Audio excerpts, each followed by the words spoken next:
Hello all of you awesome people out there, and welcome back to another super awesome mega wicked cool video done by myself, Disowned here. And in this episode I'm going to be taking this here Legion into wormhole space to go and find some sleeper, data and relic sites. Now in case you missed it, a few days ago I did actually do a stream all about exploration where I did take a Legion into wormhole space to do this exact thing, but unfortunately I didn't really know what I was doing and it kind of didn't go well. I completed the sites, but it wasn't exactly easy and the ship wasn't well fitted properly at all, so I decided why not refit the ship and show you guys a more optimized way of running these sites. That's exactly what I've done here, and if you have a quick look at the fitting you'll see, if you did watch the stream, that I now have heavy pulse laser 2s instead of the hams up there. We've got the Covert Cloaking device 2, which is a must in wormholes in my opinion. We also have the Sisters expanded probe launcher, so that's all the highs covered. We have the 50mn compact Microwarpdrive for a bit of extra speed. We have the Initiator compact warp Disruptor because we are in wormhole space, so it is likely we're going to run into other people. We also have the Frostline integrated analyzer. I absolutely love this thing. It allows you to do the data and relic cans without having to have 2 mids taken up. In the lows we have heatsink 2, we have a medium armor repairer 2, we have 2 energized adaptive nano membrane 2s, and we have a damage control 2 as well. I'm not going to cover the subsystems too much, but I will of course have all this listed in the description down below. In the rigs we have the medium processor overclocking units, a semiconductor memory cell, and a nanobot accelerator. So this thing is a lot more cap stable than the ship I used in the last video. We have a bit more range, and my idea here is to warp into a site obviously cloaked up, get within range like max range using Scorch, which is about 39 kms, and basically pop all the targets before I start doing the cans. I think that's probably the best way to do it. It's going to be the easiest way to do it, and that's the way I'm going to be doing it here. So what I need to do now is find a wormhole, jump in, find some sites, and take it from there. So bear with me and I'll find a wormhole. Alright, so that took a lot longer than I thought it would. I ended up running into like a little fleet I was running away from and all sorts of good stuff, and I finally found one here. To be honest, I found a lot of these like normal Garista sites and Serpentis Blood Raider sites, but I've just left them all. I'm looking for the perimeter amplifier data sites, or just a sleeper site basically. So let's warp into this one at, let's say, 30 to begin with. And we'll take it from there. So yes, I don't really know how to categorize the wormhole, so I have no idea which wormhole I'm in. I do know this one will only allow medium ships in. After going through like 10 different wormholes, I did find one that would allow larger ships, but it was full. There was about 12 Praxis, the big Praxis ship anyway. There's like 12 of them in there, so I was like, might avoid that one. And then there was even a chat in flipping local, even though we were in a wormhole. You don't usually see chat in wormholes, saying there was bombing runs and stuff going on, so we kind of left that one and I've come back to a medium one, but it should be perfect for what I'm trying to do anyway. So what I'm going to do now is I already have my long range ammo loaded here, which is up to 39, 33 optimal, and nothing on D-scan. That is on a second screen, so I will always have my D-scan up searching away.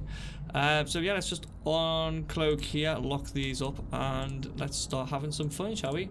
So I'll probably skip through a lot of this, like fast forward it for you guys,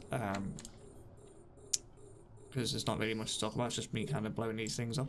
But my fit, like I said, is kind of designed to blow these things up at range like this, and then go after the boxes after. And I have tried this a few times, because I've tried to record this a few times, but something keeps happening, like audio isn't recording or the game looks all funky. So I've done it a few times, so I know kind of what my bonuses and weaknesses for the ship are. The big weakness at the moment is when it comes to smaller ships, such as the frigates, I kind of really struggle to track them, and as a result they kind of bulk up and bulk up and bulk up just as the waves go by, until I can basically activate my microwarp, burn away from them, and then pop them all at a time. But you don't want to activate your microwarp while you're getting hit by any type of missiles, because it will increase the amount of damage you take. So that's one to know. Cap stable, Joe, it is actually pretty cap stable. It does last quite well. I've only had to actually warp out once, so where's my weapon notice? I've only had to actually warp out once so far due to cap issues and not being able to wrap up, and that was just down to the frigates building up that much and all of them were muting me, so it was kind of almost inevitable. So yeah, we'll just kind of fast forward through the fighting, and hopefully we'll run into, I mean these are all cruisers at the moment, so hopefully we'll run into some bigger ships as well. I haven't actually done a battleship yet, or a battle cruiser. I'm pretty sure they only do like frigates, cruisers and battleships. But yeah, it would be nice to run into a battleship to see how this thing handles, so I'll be right back once I've finished and blown everything up.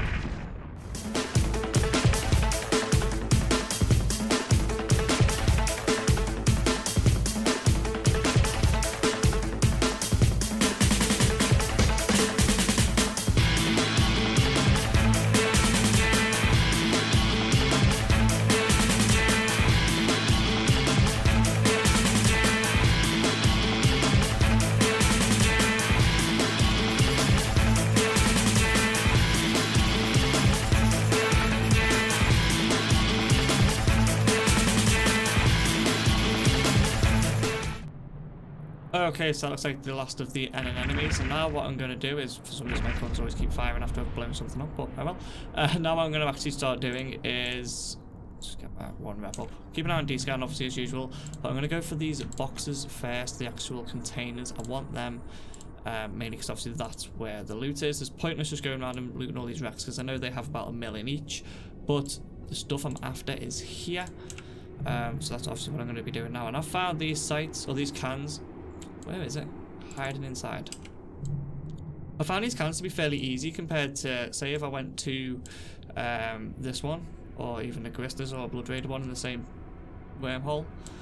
The cans seem to be a lot easier, and I think that might be down to the fact that you have got to do a little bit of combat at the same time, so it's kind of eased up on the hacking. But yeah, basically I'll work through these now and then come back once I'm all done and see how much we got. Alright, so that's the last of the containers done. To be honest, we didn't really get that much. It's going to be one of the lowest sites I've done so far. Maybe about 2, 3, 4 mil estimated.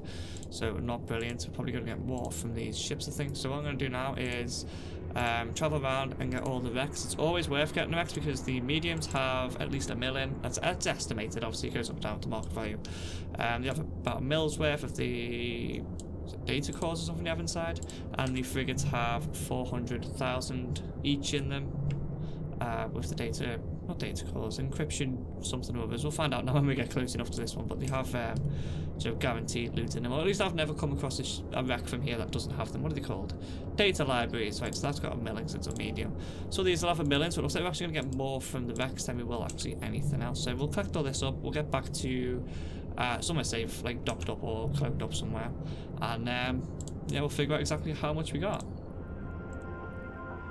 Alright, so we've made it back to high sec and we're in a Disowned Heroes station. If you do fancy joining a corp, then I am running one. It's simply called Disowned Heroes. Look us up in the corp window, which will be in there. If you can't find us, then message me in game Disowned Hero and I'll get back to you. We'll get you in. We're aimed at new players, returning players. If you've been playing for years, if you've been playing for like 2 weeks, we'll get you in. We'll show you the ropes and we do everything from mining, engineering, PvE, PvP, abyss sites. You know, we try and aim to do a bit of everything to get everyone skilled up and learn all the different arts of, well, EVE Online. So let's get back to what we were actually doing, which was calculating our loot. Now I have already gone through this and actually took a few things out because I did run one Garista site, I think it was, because after traveling for like an hour through wormholes I was getting bored and I was like, I will do a site. I'm starting to get bored of just scanning now, so I think I've done my best to take everything else out and I've just left what I got from the sleeper sites, although this Garista gravitation hardening thing does look like it doesn't belong there, so let's just drop that in. There we go. And grab the rest. So that's estimated at what's that? I've got to look for my microphone. Just over 15 million, so not too bad. I mean, once I found the site, it only actually took what, 10-15 minutes I think to actually run the thing. I mean, finding it this time was awfully difficult, but I did record this video yesterday and it didn't really go very well since the audio stuff messed up, but all that aside, I did record it yesterday and I jumped into about 2 wormholes and instantly found like a 5-6 sites easily. I mean, I only ran 2 of them just to get a video out, but this time it seems to be awfully difficult. Obviously wormholes do move around and yeah, I think it's just luck of the draw whether you find a wormhole that's full of them or not. So pretty sure I've got everything highlighted there which we need to get in our estimation here, so I'm going to simply copy that, put it into our favourite website, EVE Appraisal, and get a sell price from Jita. I always go for Jita for sell prices because you know it's kind of going to sell there. I mean, you could travel all over the world if you wanted, or the galaxy, and then maybe find better prices, but I always just go to Jita. So that's coming back. I'll take a print screen of that and so you guys can see, and that's coming back at about 17 million-ish worth of loot, so that's really not too bad. I mean, this ship is running the site a lot better than it was when it had the hams in there, surely because I didn't realise that the sleepers tend to stay between about 20, 30, some of them even up to 40 kilometers away, so using the hams, even with the long range ammo, meant I was kind of having to afterburn after them or microwarp after them just to be able to get in range. And obviously you don't want to be activating those modules when they're shooting rockets at you because you will just take more damage. And in case you don't know, sleepers deal all types of damage. They deal the EM and thermal through the lasers and kinetic and explosive through the missiles, and they also have equal resist to all damage, so you can use any damage type you want, to be honest, and you'll do equal damage. So yeah, this fit I'll have, as I said, linked in the description down below, so if you do want to try it out, then feel free. It's not really that much of an expensive fit, considering it's like a T3. It's really actually quite cheap. I mean, some of the fits I have go up to like a few billion. But yeah, it's a good fit. I mean, it is cap stable as long as you watch your Microwarpdrive, and to be honest, you can even have your armor running full time as long as your Microwarpdrive's off. So you should be fairly okay.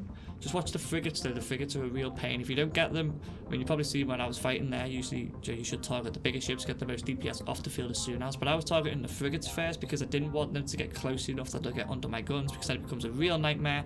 You can't hit them in this. I mean, maybe if I swap the damage out for tracking enhancers, that might help a bit. But you can't hit them. You have to wait until you've annihilated everything else, and then activate your Microwarpdrive to get range, and then they'll stop orbiting and just approach you, and you can actually hit them from there. But basically, don't let the frigates get under your guns.